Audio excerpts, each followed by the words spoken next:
Hello everyone, I am back and in this session I will be talking about poetry recitation. Yes, so I'll be telling you some pointers about how to make poetry recitation fun, interesting, engaging. So the first point of poetry recitation is speech clarity. Yes, speech clarity.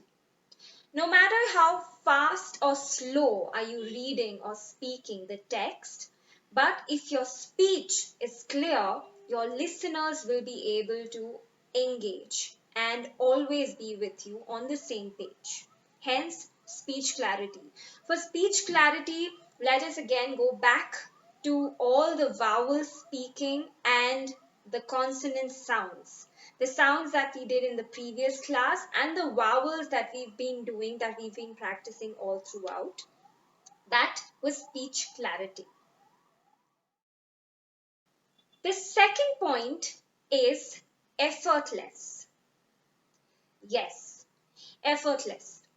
When I say or when I talk about effortlessness, you should be so thorough and firm with the word and with the pronunciation of the poetry or of any text, because if you are struggling as a speaker or as a storyteller, as a narrator, your audience's focus will shift on you than on the text.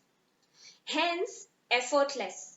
So, if there is a difficult word in your poetry or in your text, you can either choose or go for an easy word, or you can become thorough or be the master of that word in when it comes to pronouncing the word, so that the audience doesn't shift its focus on you or on the word, but sticks or stays with the meaning and the flow of the whole poetry.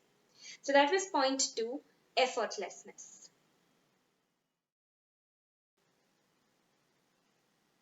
Point three, and this is specifically for a poetry, is to follow the meter. Of course, we all know that a poetry always has a meter. Now, this is very tricky here because we think that a poetry is a poetry because it rhymes. Yes, of course, that's like the most common factor of a poetry. But there are some poetries which do not always rhyme, or which has a very odd rhyming pattern, which has a very broken rhyming pattern, and it's really not fixed. But there is still a meter in a poetry. So it's actually very helpful if you can figure out the meter of the poem and stick with that meter and follow the meter, because that meter is what gives the poetry its unique structure. And I think if we follow the meter, we justify the author's intent or the poet's intent. Hence, it's important to follow the meter. Point four is pauses. Yes, pauses. Pauses are very important, not just in poetry, but also in any monologue, in any storytelling, or in any dramatic form, actually, in any performing form. So, pauses. When do we pause? And when do we not pause? Pauses, they add stress. So if you are talking something very serious, or if you are going to reveal a secret, or if you want the audience's attention, you want them to really focus on what you're speaking something, and you take a pause. So pauses, they actually are a build up to the focus point. Whenever you want to emphasize something, just before that, you take a pause. So the audience pays more attention to you. So that's pause. That's number four. And now, number five. Number five is repetition. A poetry always, or at least in some cases, has a repetition. The first line or the first two lines of the poetry will always repeat itself. So that repetition is very important. Why? Because that repetition, or what the poet wants to repeat, is something of prime importance to the poet. That is something that the poet stresses on, which is why the poet has repeated those lines or those words in the poetry. Now, the repetition, it doesn't have to be a plain mechanical repetition. Suppose there is a phrase or there's a line. Let's say there's a line, the poor old lady. Oh, the poor old lady. This one phrase, the poor old lady, is repeated twice. But how do you say? Because the poet stresses on the poor old lady. Oh, the poor old lady. The poor old lady. Oh, the poor old lady. The poor old lady. Oh, the poor old lady. Why does the poet stress on this phrase, the poor old lady? Because she's the central character of this text or of this poetry. And the repetition has to have some meaning. You say first the poor old lady to introduce this old lady as a character, and the second time when you say the poor old lady, you draw an extra attention to this poor old lady with a certain emotion. Oh, this poor old lady. Meaning the story that is to follow has some sad narration, or the story that's to follow has some expression of pity. So every repetition also has to have some intention. So a repetition with intention. Now, and now, point number 6, voice modulation. Even in poetry or in monologues or short storytelling, we have several characters.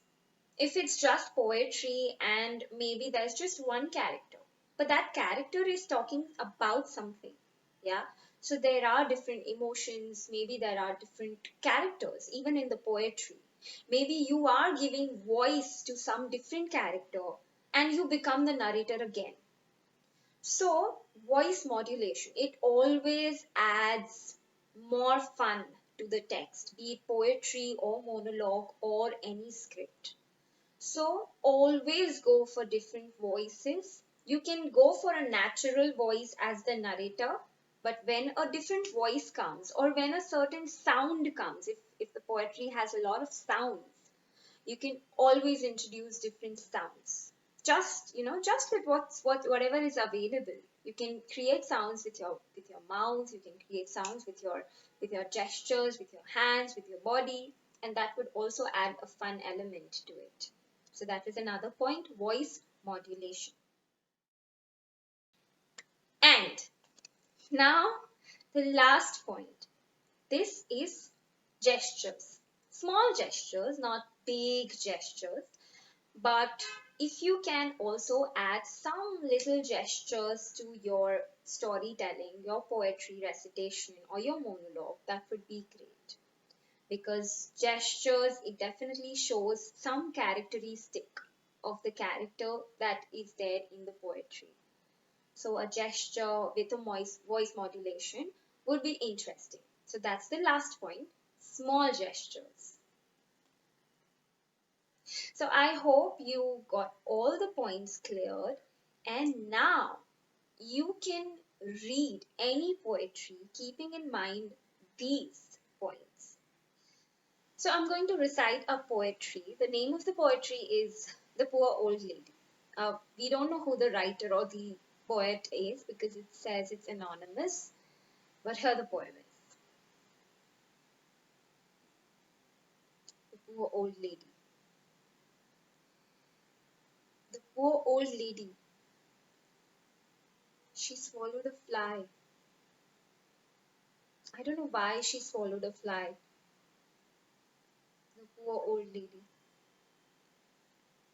I think she'll die.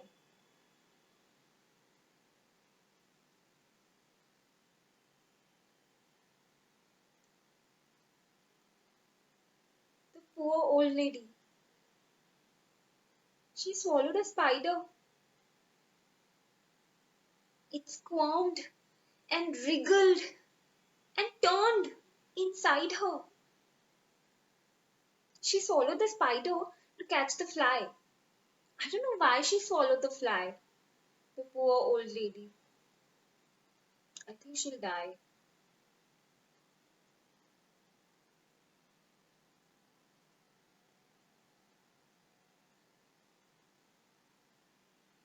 The poor old lady. She swallowed a bird. How absurd! She swallowed a bird. She swallowed the bird to catch the spider. She swallowed the spider to catch the fly. I don't know why she swallowed the fly. Poor old lady. I think she'll die.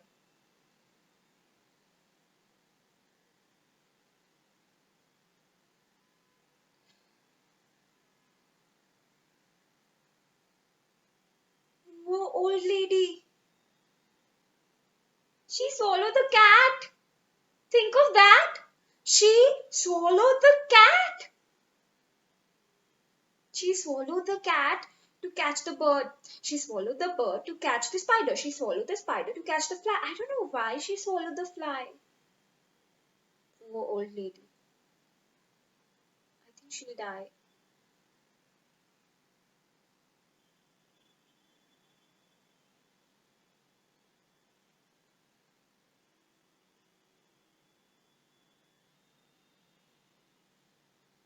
Poor old lady.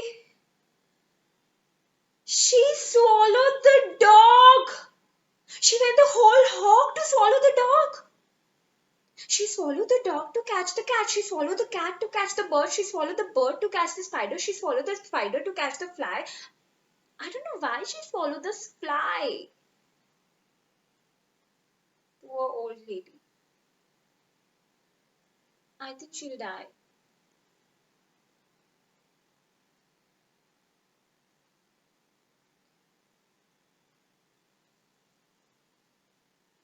Poor old lady.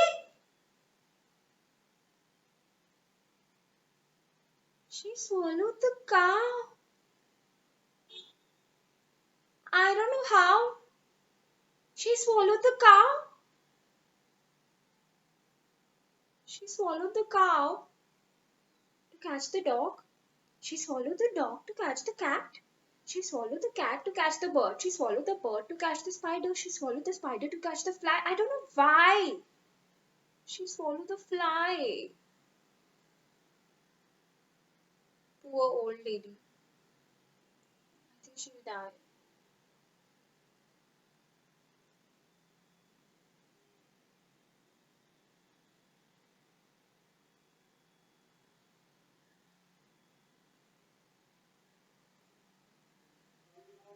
Poor old lady.